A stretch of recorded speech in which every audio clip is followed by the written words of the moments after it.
يسألونك عن الساعة أيان مرساها فيما أنت من ذكراها إلى ربك منتهاها মক্কার বেঈমান কাফিররা আল্লাহর নবীকে জিজ্ঞাসা করত, ওগো নবীজি, আপনি যে বলেন পৃথিবী ধ্বংস হবে, কিয়ামত কায়েম হবে, এটা কবে হবে, কোন দিন হবে, কোন মাসে হবে, আমাদেরকে আপনি জানায়া দেন।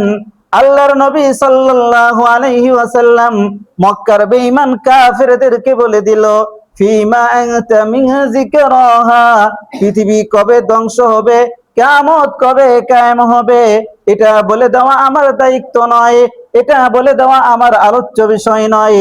ইলা রাব্বিকা মুনতাহাহা, পৃথিবীতে কবে কিয়ামত কায়েম হবে, আসমান জমিন কবে ধ্বংস হবে, এটার চূড়ান্ত জ্ঞানের অধিকারী একমাত্র আল্লাহ রাব্বুল আলামিন। ওয়ানুমিনু বিহি ওয়া নাতাওয়াক্কালু আলাইহি ওয়া নাউযু বিল্লাহি মিন শুরুরি আনফুসিনা ওয়া মিন সাইয়্যাতি আ'মালিনা। من يهدي الله فلا مضل له ومن يضلله فلا هادي له ونشهد أن لا إله إلا الله وحده لا شريك له ونشهد أن سيدنا وسندنا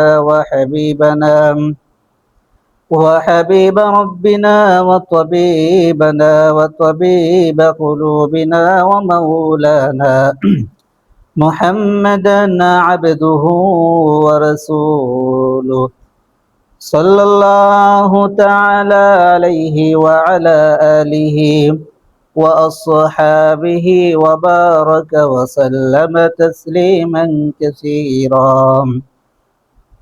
الذي أرسله الله تعالى بالحق بشيرا ونذيرا وداعيا إلى الله بإذنه وسراجا منيرا.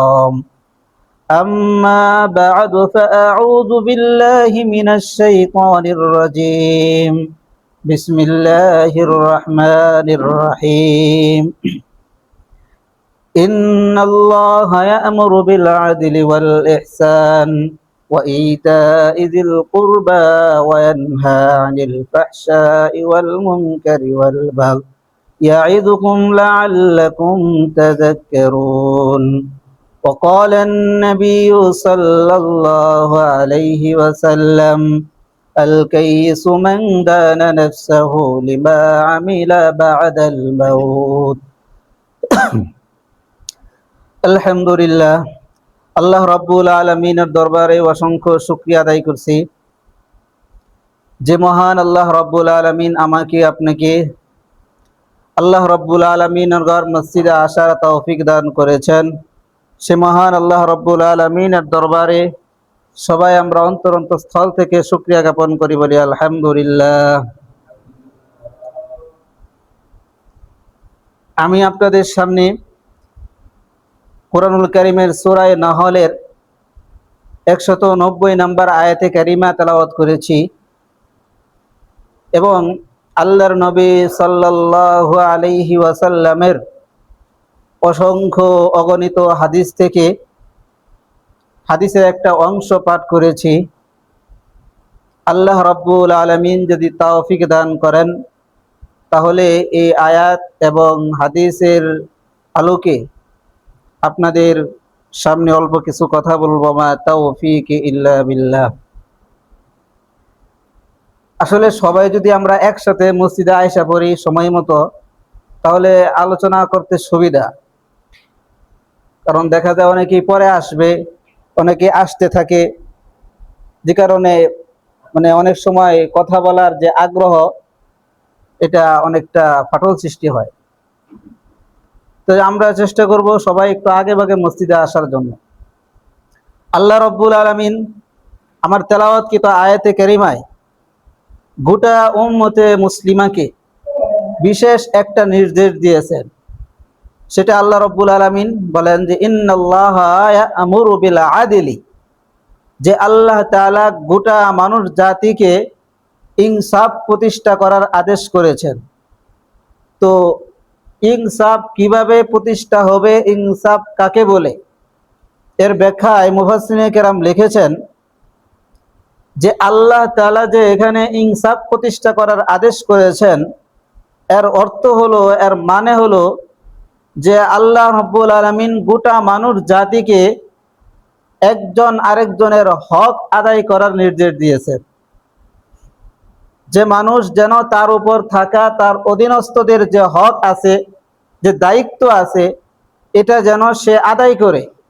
একজন আরেকজনের হক, একজন আরেকজনের পাওনা পরিপূর্ণভাবে আদায় করার মাধ্যমে আল্লাহ রাব্বুল আলামিন এই আয়াতে কারিমাতে ইনসাফ প্রতিষ্ঠা করার আদেশ করেছেন। দুনিয়াতে এমন কোনো মানুষ নাই যার উপর কারো কোনো দায়িত্ব নাই। এই জন্য আল্লাহর নবী সাল্লাল্লাহু আলাইহি ওয়াসাল্লাম বলেন, আলা কুল্লুকুম রাইন ওয়া কুল্লুকুম মাসউলুন আন রাইয়াতিহি। ও আমার উম্মতেরা, তোমরা সবাই দায়িত্বশীল, তোমাদের সবাইকে তোমাদের দায়িত্ব সম্পর্কে জিজ্ঞাসা করা হবে যে তুমি তোমার দায়িত্ব কতটুকু পালন করেছো। কিয়ামতের ময়দানে তোমাকে জিজ্ঞাসা করা হবে। আল্লাহর নবী এই হাদিসে বুঝাইতে চান যে তুমি যদি বাবা হয়ে থাকো, তোমার উপর সন্তানের কিছু দায়িত্ব আছে, কতটুকু আদায় করেছো, কিয়ামতের ময়দানে জিজ্ঞাসা করা হবে। তুমি যদি স্বামী হয়ে থাকো, তোমার উপর স্ত্রীর কিছু দায়িত্ব আছে, কতটুকু আদায় করেছো, কিয়ামতের ময়দানে জিজ্ঞাসা করা হবে। তুমি যদি এলাকার দায়িত্বশীল ব্যক্তি হয়ে থাকো, তোমার দায়িত্ব তুমি কতটুকু আদায় করেছো, কিয়ামতের ময়দানে জিজ্ঞাসা করা হবে। এইভাবে তোমরা সবাই কোনো না কোনো দিক থেকে দায়িত্বশীল, আর তোমাদের সবাইকে তোমাদের দায়িত্ব সম্পর্কে, তোমাদের হক সম্পর্কে কিয়ামতের ময়দানে জিজ্ঞাসিত হতে হবে। তো এতগুলো দায়িত্বের ভিড়ে, এতগুলো হকের মধ্যে সর্বপ্রথম বান্দাকে যে হককে প্রাধান্য দেওয়া লাগবে, সেটা আল্লাহর নবী বলেন যে প্রত্যেকটা মানুষের উপর তো তার অধীনস্থদের দায়িত্ব আছে, হক আছে, কিন্তু এতগুলো হকের মধ্যে প্রত্যেকটা মানুষের উপরে মৌলিকভাবে আল্লাহ রাব্বুল আলামিনের দুইটা হক আছে। যে আল্লাহ পাকের এই দুইটা হককে তাকে আগে প্রাধান্য দেওয়া লাগবে, তারপরে তার সন্তানের হক, তারপরে তার স্ত্রীর হক, তারপরে তার এলাকাবাসীর হক, এটা সে পরে আদায় করবে। সর্বপ্রথম তাকে আল্লাহ পাকের হক আদায় করতে হবে। তো আল্লাহ পাকের কয়টা হক বান্দার উপরে আছে? নবীজি সাল্লাল্লাহু আলাইহি ওয়াসাল্লাম বলেন যে প্রত্যেকটা মানুষের উপরে আল্লাহ পাকের দুইটা হক আছে। এক নাম্বার হক হলো যে বান্দা আল্লাহ পাকের সাথে কাউকে কখনো শরীক করবে না। দুই নাম্বার হক হলো বান্দা যতদিন পর্যন্ত হায়াতে বেঁচে থাকবে একমাত্র আল্লাহ রাব্বুল আলামিনের ইবাদত করে যাবে। এই দুইটা হলো বান্দার উপরে আল্লাহ পাকের হক। এক নাম্বার হক কি? বান্দা আল্লাহর সাথে কাউকে শরীক করবে না। দ্বিতীয় হক হলো আল্লাহ জীবনভর আল্লাহ পাকের ইবাদত করবে। তো প্রথম হক শিরিক। কারণ কি? কারণ হচ্ছে দুনিয়াতে আমরা যত গুনাহ করি, সকল গুনার লিডার হচ্ছে শিরিক। যে শিরিকের গুনাহ এতটাই বড় অপরাধ যে স্বয়ং আল্লাহ রাব্বুল আলামিন নিজে বলে দিয়েছেন যে এই শিরিকের গুনাহ ক্ষমাযোগ্য নয়। কোরআনুল কারীমের সূরা নিসার একবারে 114 নম্বর আয়াতে কারিমায় আল্লাহ রাব্বুল আলামিন বলেন, ইন্নাল্লাহা লা ইয়াগফিরু আন ইউশরাকা বিহি ওয়া ইয়াগফিরু মা দুনা যালিকা লিমান ইয়াশা। ও আমার বান্দারা, তোমার আমলনামার মধ্যে যদি শিরিকের গুনাহ ছাড়া অন্য কোনো গুনাহ থাকে, সেই গুনাহ আমি আল্লাহ রাব্বুল আলামিন চাইলে তওবায়ে নসুহার বদলতে কিংবা কোনো নেক আমলের বদলতে মাফ করতে পারি। কিন্তু বান্দা শোনো, তোমার আমলনামার মধ্যে যদি শিরকের গুনাহ এসে যায়, তাহলে এই জাতের গুনাহ আমি আল্লাহ রাব্বুল আলামিন কখনোই মাফ করব না। তো শিরক সবচেয়ে বড় অপরাধ, যেই কারণে হযরতে লুকমান হাকিম তার ছেলেকে লক্ষ্য করিয়া যতগুলো উপদেশ দিয়েছিল, তার মধ্যে গুরুত্বপূর্ণ একটা উপদেশ হলো, ওয়াইদ ক্বালা লুকমান লিবনিহি ওয়া হুয়া ইয়াইদুহু ইয়া বুনাইয়া লা তুশরিক বিল্লাহ। হযরত লুকমান হাকিম তার ছেলেকে বলতেছে, ও ছেলে শোনো, তুমি যতদিন পর্যন্ত দুনিয়াতে থাকবা, তোমার উপর আমার সবচেয়ে বড় উপদেশ হলো লা তুশরিক বিল্লাহ, কখনো কোনোদিন আল্লাহ রাব্বুল আলামিনের সাথে কাউকে শরীক করবা না। তো এই শিরিক তিন প্রকার। প্রথমত এই শিরিক তিন প্রকার। এক নাম্বার হলো আল্লাহ পাকের জাতের সাথে কাউকে শরীক করা, স্বয়ং আল্লাহ রাব্বুল আলামিনের জাতের সাথে কাউকে শরীক করা, যেমনটি ইহুদিরা করেছে, যেমনটি করেছে বৌদ্ধরা, যেমন নাসারারা করেছে, যে তারা এক আল্লাহ বিশ্বাসী নয়, বহু খুদায় বিশ্বাসী। এটা হলো এক নাম্বার শিরিক, স্বয়ং আল্লাহ পাকের জাতের সাথে কাউকে শরীক করা। দ্বিতীয় শিরিক হলো শিরিক বিস সিফাত, আল্লাহ পাকের গুণের সাথে কাউকে শিরিক করা। যেই গুণ, যেই বৈশিষ্ট্য শুধু আল্লাহ রাব্বুল আলামিনের জন্য নির্ধারিত, দুনিয়ার কারো মধ্যে নাই, ওই গুণ ওই বৈশিষ্ট্য অন্য কারো মধ্যে আছে বলে যদি কেউ বিশ্বাস করে, তাহলে সেটা শিরিক বিস সিফাত হবে। অর্থাৎ আল্লাহর গুণে অন্য কাউকে সমগুণে সাব্যস্ত করার নাম হচ্ছে শিরিক বিস সিফাত। তিন নাম্বার হলো শিরিক ফিল ইবাদত, ইবাদতের মধ্যে শিরিক করা। তো প্রথম প্রকার হচ্ছে আল্লাহ পাকের জাতের সাথে কাউকে শরীক করা। দ্বিতীয় প্রকার হলো শিরিক বিস সিফাত, আল্লাহর গুণে কাউকে সমগুণে সাব্যস্ত করা। তো কিছু বৈশিষ্ট্য, কিছু বিষয় আল্লাহ তাআলা এমন রেখে দিয়েছেন যেগুলো শুধুমাত্র একমাত্র আল্লাহ রাব্বুল আলামিনের সাথে নির্ধারিত, দুনিয়ার কারো মধ্যে নাই। কেউ যদি মনে বিশ্বাস করে ওই বৈশিষ্ট্য, ওই গুণ, ওই সিফাত অন্য কারো মধ্যে আছে, তাহলে সে শিরিক বিস সিফাত করলো, আল্লাহর গুণে অন্য কাউকে সমগুণে সাব্যস্ত করলো। সূরা লুকমানে হাকিমের একদম শেষের 5 আয়াতে কারিমাতে আল্লাহ রাব্বুল আলামিন এমন 5টা বিষয়ের বিবরণ দিয়েছেন, এমন 5টা বিষয়ের কথা উল্লেখ করেছেন, যে বিষয়গুলো, যে বৈশিষ্ট্যগুলো আল্লাহ রাব্বুল আলামিন দুনিয়ার কাউকে দেন নাই, একমাত্র আল্লাহ তাআলা তার নিজের কাছে রেখে দিয়েছেন। তো এক নাম্বার হলো আল্লাহ রাব্বুল আলামিন বলেন ইন্নাল্লাহা ইনদাহু ইলমুস সাআ, কিয়ামতের জ্ঞান, কিয়ামত কবে হবে, পৃথিবী কবে ধ্বংস হবে, এই জ্ঞান আল্লাহ রাব্বুল আলামিন দুনিয়ার কাউকে জানান নাই। কোনো বিজ্ঞানী, কোনো ইঞ্জিনিয়ার, কোনো পণ্ডিত যদি বলে অমুক মাসের অমুক বছরের অমুক তারিখ কিয়ামত হবে, আর কোনো মুসলমান যদি এটা বিশ্বাস করে, তাহলে আল্লাহর গুণে সে অন্য কাউকে সমগুণে সাব্যস্ত করে শিরকের গুনাহে লিপ্ত হলো। তো এই বৈশিষ্ট্য আল্লাহ রাব্বুল আলামিন তার কাছেই রেখে দিয়েছেন যে কিয়ামত কবে হবে।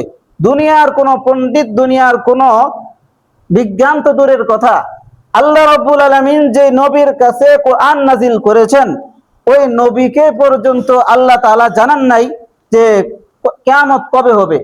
মক্কার কাফির বেঈমানদের সামনে আল্লাহর নবী যখন কিয়ামতের বিভিন্ন বিবরণ দিত, ইকতারাবা লিন-নাসি হিসাবুহুম ওয়া হুম ফি গাফলাতিন মুরিদুন, ও মক্কার বেঈমান কাফেররা, পৃথিবী ধ্বংস হয়ে যাওয়ার সময় অতি নিকটে চলে আসতেছে, তোমরা সতর্ক হয়ে যাও, তোমরা সাবধান হয়ে যাও। এভাবে যখন মক্কার বেঈমান কাফিরদেরকে আল্লাহর নবী সাল্লাল্লাহু আলাইহি ওয়াসাল্লাম কিয়ামতের বিবরণ দিত, কিয়ামত সম্পর্কে সতর্ক করত, মক্কার বেঈমান কাফেররা আল্লাহ ইউনাজ্জিলুল গায়স, কখন কোথায় বৃষ্টি বর্ষণ হবে, এর চূড়ান্ত জ্ঞান একমাত্র আল্লাহ তাআলা তার কাছে রেখে দিয়েছেন। দুনিয়ার কাউকে আল্লাহ তাআলা জানান নাই যে কবে কখন কোথায় বৃষ্টি বর্ষণ হবে। এটা, এই জ্ঞান একমাত্র আল্লাহ রাব্বুল আলামিনের কাছেই আছে। প্রশ্ন জাগতে পারে যে বর্তমানে আবহাওয়াবিদরা বিভিন্ন প্রযুক্তির মাধ্যমে তো বলে দেয় অমুক সময় বৃষ্টি হবে, তারা চূড়ান্ত ভাবে বলে না। তারা বলে বৃষ্টি হতে পারে, বৃষ্টি হবে কখন এটা নিশ্চিত জ্ঞান, চূড়ান্ত জ্ঞানের অধিকারী একমাত্র আল্লাহ রাব্বুল আলামিন। দুনিয়ার কাউকে আল্লাহ তাআলা এই ইলম দেন নাই। তো এই ইলম কারো মধ্যে আছে বলে যদি কেউ বিশ্বাস করে, তাহলে সেটা শিরিক বিস সিফাত হবে, শিরকের গুনাহে সে গুনাহগার হবে। 2 নাম্বার। 3 নাম্বার, ওয়া ইয়ালামু মা ফিল আরহাম, মাতৃগর্ভে থাকা সন্তান ছেলে নাকি মেয়ে, দুনিয়ার কাউকে আল্লাহ রাব্বুল আলামিন এই ইলম দেন নাই। এই বৈশিষ্ট্য, এই সিফাত একমাত্র আল্লাহ রাব্বুল আলামিন তার নিজের কাছে রেখে দিয়েছেন, দুনিয়ার কাউকে আল্লাহ তাআলা এটা জানান নাই। এখানেও প্রশ্ন জাগতে পারে, বর্তমানে প্রযুক্তির মাধ্যমে, বিভিন্ন আলতার মাধ্যমে মাতৃগর্ভে থাকা সন্তান ছেলে নাকি মেয়ে এটা জানা সম্ভব হয়। আল্লাহ রাব্বুল আলামিন কোরআনুল কারীমে বললেন, ওয়া ইয়ালামু মা ফিল আরহাম, মাতৃগর্ভে থাকা সন্তান ছেলে নাকি মেয়ে এটার চূড়ান্ত জ্ঞান আল্লাহই জানেন, দুনিয়ার আর কেউ জানে না। কিন্তু বর্তমানে তো এটার একটু বেমিল পাওয়া যাচ্ছে। দেখা যায় বিভিন্ন প্রযুক্তির মাধ্যমে ডাক্তাররা বলে দেয় যে মাতৃগর্ভে থাকা সন্তান ছেলে নাকি মেয়ে। আমার মুসলমান ভাইরা, দুনিয়ার ডাক্তাররা, দুনিয়ার বিজ্ঞানীরা প্রযুক্তির মাধ্যমে মাতৃগর্ভে থাকা সন্তান ছেলে নাকি মেয়ে এটা ওই সময় বলতে পারে যখন আল্লাহ রাব্বুল আলামিন মাতৃগর্ভের সন্তানকে একটা পূর্ণ মানব আকৃতি দান করে দেন। কিন্তু যেই শুক্রবিন্দু থেকে আল্লাহ রাব্বুল আলামিন ধারাবাহিকভাবে মানুষগুলোকে সৃষ্টি করেন, সেই শুক্রবিন্দুটা ছেলে নাকি মেয়ে জানার ক্ষমতা কোনো ডাক্তারের নাই। সূরা মুমিনে আল্লাহ রাব্বুল আলামিন এটার একটা বিবরণ দিয়ে বলেন, সুম্মা খলাকনান নুতফাতা আলাকাতান ফাখলাকনাল আলাকাতা মুদগাতান ফাখলাকনাল মুদগাতা ইযামান ফাকাসাউনাল ইযামা লাহমা সুম্মা আনশানাহু খালকান আখার। আল্লাহ রাব্বুল আলামিন বলেন যে ও বান্দা, তুমি তো একটা নুতফা ছিলা, শুক্রবিন্দু ছিলা, সেখান থেকে আমি তোমাকে আলাক বানাইছি, জমাট রক্ত বানাইছি।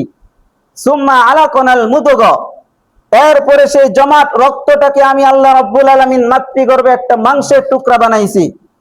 ফাখলাকনাল মুদগাতা ইযামা, এরপরে ওই মাংসের টুকরাটাকে আমি আল্লাহ রাব্বুল আলামিন হাড্ডি দিছি, সেখানে ফাকাসাউনাল ইযামা লাহমা, সেখানে গোশত জড়ায়া দাপে দাপে আমি তোমাকে মাতৃগর্ভে একটা পূর্ণ মানব আকৃতি দান করেছি।